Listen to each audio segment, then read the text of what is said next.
All right, good morning, good evening, good afternoon, ladies and gentlemen, citizens of YouTube. I met my wife and Sister Jordan up here in Bowling Green, Kentucky. We're doing logistics now for Gathering of the Saints, as well as Shabbat that's coming up this weekend. Shabbat for us is always a celebration because we're usually up early in the morning. Then I'm in study and people in prayer time. And then from there, we go to assembly. We're in assembly about 3 or 4 hours, then prayer after that, and then we come down and have a wonderful meal and fellowship. Whole 9 yards. Now, Sister Jordan, how old are you, Sister Jordan? I'm 20. 20 years old. You've been living on Straightway for how many years? 2 years. 2 years. And where you from? Military child. Military child. So you're familiar with the military, Yes, right? All right. You've been living us for 2 years, and so what is your assessment? I know I caught you off guard right here, you know what I mean, but that's no big deal. Shooting from the hip is the best way to go, though. That way you know, people out there get a good feel of what, you know what I mean, Right. when there's nothing staged. So you've been living with us for 2 years, and what has your life been like? First of all, number one is Straightway, living with us for 2 years.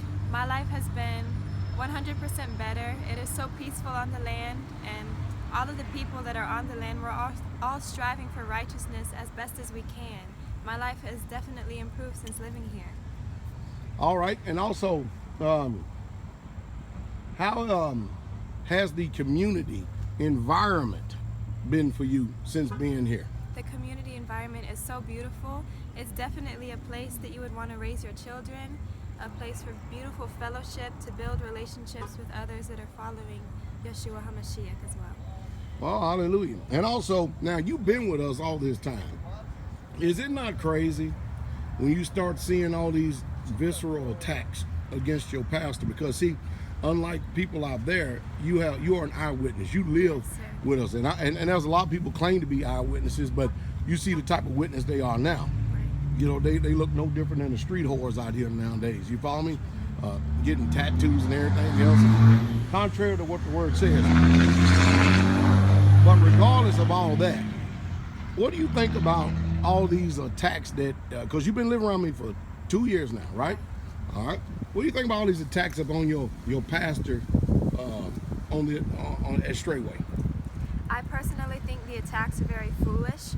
I would wish that these people that attack you, these people that are keyboard ninjas, would come in front of you and say the very things that they say on the internet. Yeah, they ain't gonna do that. No, because when they come and they see how we truly operate and they see you in person, they wouldn't be able to say the same things they're saying online.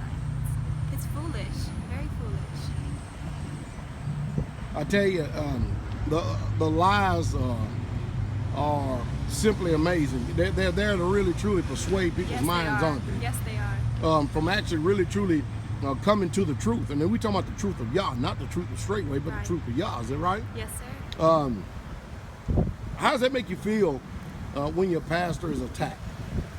I feel like I want to protect you.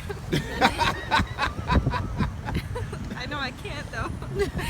No, pretty soon you're getting of age where we're going to get you a firearm too. Hallelujah. Hallelujah. Because we know you got yours on you. Matter of fact, we're in a very state and city that you done been pulled over twice up here. One time it was unjustified, but you know, the second time that was on me. So I'm just very careful. How was that on you? Well, I was going over the speed limit. So oh, you're talking about the speeding thing, well, yes, sir. Yeah, but to make all that big old scene out there with all that, unnecessary. jeez, it's like you was getting ready to be have a terrorist attack or something like that. But it just taught me to be more sober. Well, y'all do look like terrorists, because you know over in 1 Corinthians 11 chapter, it does say that a woman ought to cover her head. You understand that, right? And of course, that is our culture. It says that we should cover our head. Paul just broke it down, what was already written, that most of the books that we don't have today, you know, including the history of Josephus and all them, that clearly tells us how we are as people. Because, you know, being Israelites, we're totally different than these people. And it's just simply amazing how people have a negative, now we're supposed to have freedom of speech, freedom of religion, right? Freedom of expression, but everybody else can have that except us, isn't that right? Yes, sir. That's pretty sad. Now, you started listening to me, Jordan, when you were how old? 13. 13 years old. And where were you at when you were 13 years old when you first heard me? I was in Germany. Germany. So, let me see, 13, 7 years ago, Yes, sir. right? And what medium was used when you were listening to me? I first started listening to you on YouTube, but then when they took that away, I would listen on the phone. Isn't that something? Okay, we're not gonna go in who took it away. It's obvious who took it away at 13 years old. All right, but it's a beautiful family, isn't it? Yes, yes, sir. All right, what do you think about all the little children in Straightway? I think they're beautiful. They're much more well behaved than the children of the world. Hallelujah. Well, you've been knowing Jordan for these 2 years, honey. What's your assessment of Sister Jordan being a part of our family? It's like she should have always been there. She fits right in. She works well with the sisters. She's a hardworking young daughter of Zion. Gives me no trouble. She receives well, but she also is learning to be able to go to her sisters when she has something that she sees or going on. So she's learning to be a well-balanced, well-rounded daughter of Zion, and we love her dearly. We couldn't imagine the community without her. Oh, and by the way, we were all out early this morning, so we didn't get a chance to get anything to eat. Isn't that right? That's right. But we just got finished eating here. That's called Longhorn Steakhouse. You know what I mean? There it is right there. Longhorn. We don't make a habit of eating now, but it did taste good though, didn't Yes, It was sir. really good. it? It tasted very good. All right, bless y'all. Shalom. Bless Bless you.